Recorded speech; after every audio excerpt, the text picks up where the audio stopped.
दोस्तों हमारे साथ सुनीता कौशिक जी हैं और ये वार्ड 54 रोहिणी से निगम पार्षद हैं। मैम, आज एक बड़ा ही गंभीर मुद्दा दिल्ली के अंदर निकला हुआ है और ये अब का मुद्दा नहीं, काफ़ी टाइम का है। दिल्ली में एयर पोल्यूशन को लेकर दिल्ली के लोग एक गैस चैम्बर में रहने को मजबूर हैं और दिल्ली में आम आदमी पार्टी की सरकार है, आपको पता ही है।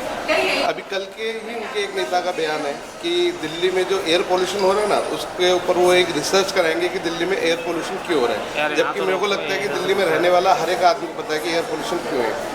इन चीज़ों को लेकर जो जिस तरीके से केजरीवाल साहब ने दिल्ली की जनता को मेरे हिसाब से तो एक मौत के चैम्बर में डाल दिया है और लोगों को मौत के हवाले कर दिया है। आप क्या कहना चाहिए? देखिए, केजरीवाल जी जब से दिल्ली में आए हैं, अपना जो उन्होंने सत्ता संभाली है, उन्होंने आज तक भी कोई भी जिम्मेदाराना बयान नहीं दिया है। हमेशा अगर कुछ बाढ़ आती है तो वो बिल्कुल टाल देते हैं कि हरियाणा से बाढ़ आ रही है जी, पोल्यूशन हो रहा है तो पंजाब से पराली जल रही है या हरियाणा से पराली जल रही है। अरे भैया, तुम क्या कर रहे हो? आप अपना तो बताओ कि आप क्या कर रहे हो। लाख करोड़ों रुपया खा गए यमुना की सफाई के फंड में, कुछ यमुना में कोई सुधार नहीं आया। आज वो पहले से ज़्यादा गंदी और करोड़ों का फंड, इसका पूरा आरटीआई लगाकर आप लोग चेक कीजिए कि करोड़ों का फंड केजरीवाल जी यमुना की सफाई के ऊपर खा चुके हैं।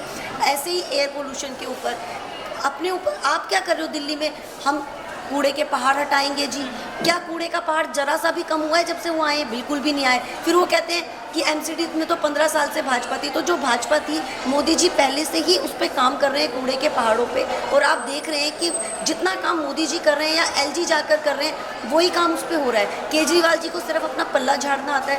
कई बोलते हैं कि एयर प्यूरीफायर चलाएंगे, आप जाकर देखिए कि कहाँ पर एयर प्यूरीफायर चल रहा है। जो कनॉट प्लेस में फोक टावर इन्होंने बनाया था, हम लोगों ने बाकायदा उसका कवरेज किया था।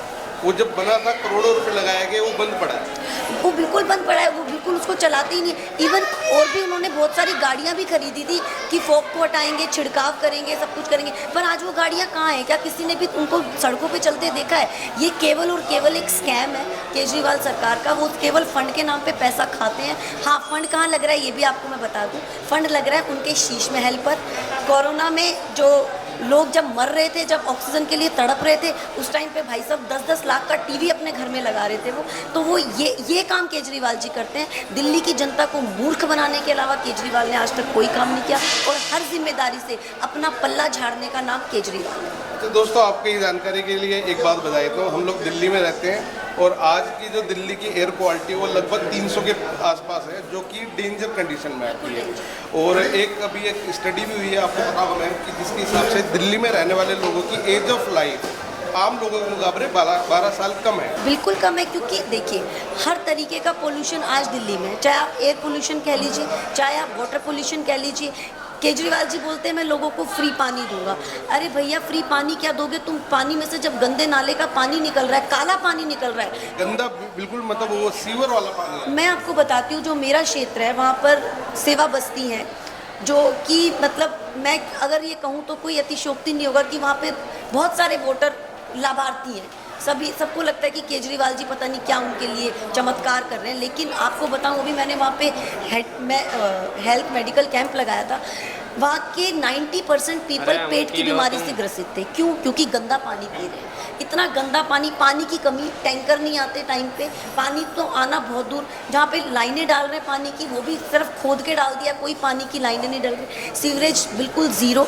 तो मैं वही कह रही हूँ, ये एक झूठा व्यक्ति है, झूठ बोलकर सत्ता में आया। अपना भला करने के अलावा इसने दूसरा कोई काम नहीं किया। और आज दिल्ली का ये दुर्भाग्य है, बहुत बड़ा दुर्भाग्य है कि उसकी गद्दी पर केजरीवाल बैठा है। लेकिन ये भी बता दूँ, बहुत ज़्यादा दिन नहीं है, इनके बहुत सारे मंत्री जेल की हवा खा रहे हैं। अगला नंबर केजरीवाल जी का। अच्छा, ये भी इनकी शीश महल की भी जांच शुरू हो चुकी है? बिल्कुल हो चुकी है। अभी तो आप देखिएगा इन्होंने क्या क्या और स्कैम कर रखे हैं। अपने ही बेटे को इन्होंने ट्रेडमिल दिलवा दी। ट्रेडमिल का किराया 10 लाख रुपए महीना उनके घर में ही जा रहा है। तो ऐसे एक अच्छे से अच्छा ट्रेडमिल ले लो, मेरा 2-3 लाख रुपए में ट्रेडमिल बिल्कुल आ जाता है। लेकिन नहीं, उनको तो किराया खिलवाना है भाई, अपने बेटे का भी तो भला करना है। दिल्ली की जनता के साथ क्या हो रहा है उससे उनको कोई लेना देना नहीं। अच्छा, मैं एक आखिरी सवाल, ज़्यादा आपका समय नहीं लूँगा।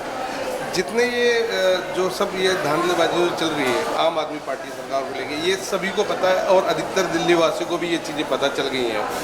अब बीजेपी सरकार दिल्ली में भी भारतीय जनता पार्टी के नुमाइंदे हैं सभी जगह, तो अब आप लोगों की क्या तैयारी, किस तरीके से आप लोग केजरीवाल जी के लिए अब ये एक आंदोलन शुरू करने जा रहे हैं कि इन्होंने जो दिल्ली वासियों के साथ जो धोखेबाजी की है उसको कैसे मतलब ठीक किया जाए? देखिए, दिल्ली की जनता बहुत समझदार है और दिल्ली की जनता समझने भी लगी है।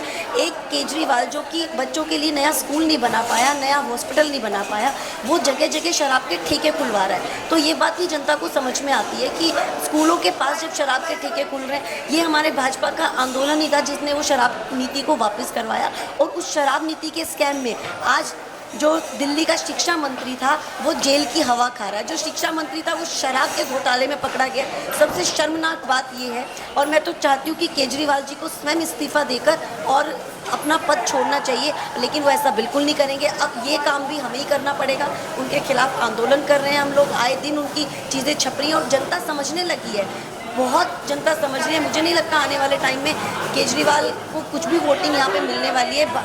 मोदी जी का परचम पूरे विश्व में लहरा रहा है और दिल्ली में भी लहरा कर ही रहेगा। मैम, अगले साल इलेक्शन होने हैं और दिल्ली में भी इलेक्शन होने हैं, तो दिल्ली वासियों के लिए आपका क्या संदेश रहेगा कि अब किस तरीके से जो दिल्ली का हालात ख़राब हो गए इनको कैसे सुधारा जा सकता है, उनके लिए क्या कहना चाहिए? मैं दिल्ली के लोगों से सिर्फ यही एक अपील करना चाहती हूँ, एक प्रार्थना करना चाहती हूँ कि कृपया फ्री के लालच में ना आए।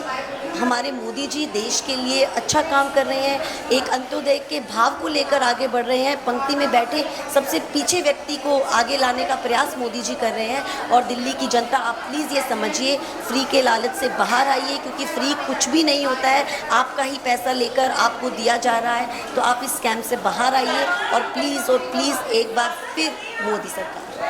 दोस्तों, बड़े बूढ़े अक्सर ये बात कहते हैं कि फ्री की चीज़ें अक्सर बहुत महंगी पड़ती हैं, और ये चीज़ें दिल्ली वासी महसूस भी कर रहे हैं और इस चीज़ों को झेल भी रहे हैं। तो आगे चुनाव में क्या होता है ये सब आपके ऊपर छोड़ते हैं। जो भी है, बीजेपी सरकार हो या आम आदमी पार्टी सरकार हो, चुने उसी को जो आपके हित के लिए सोचे।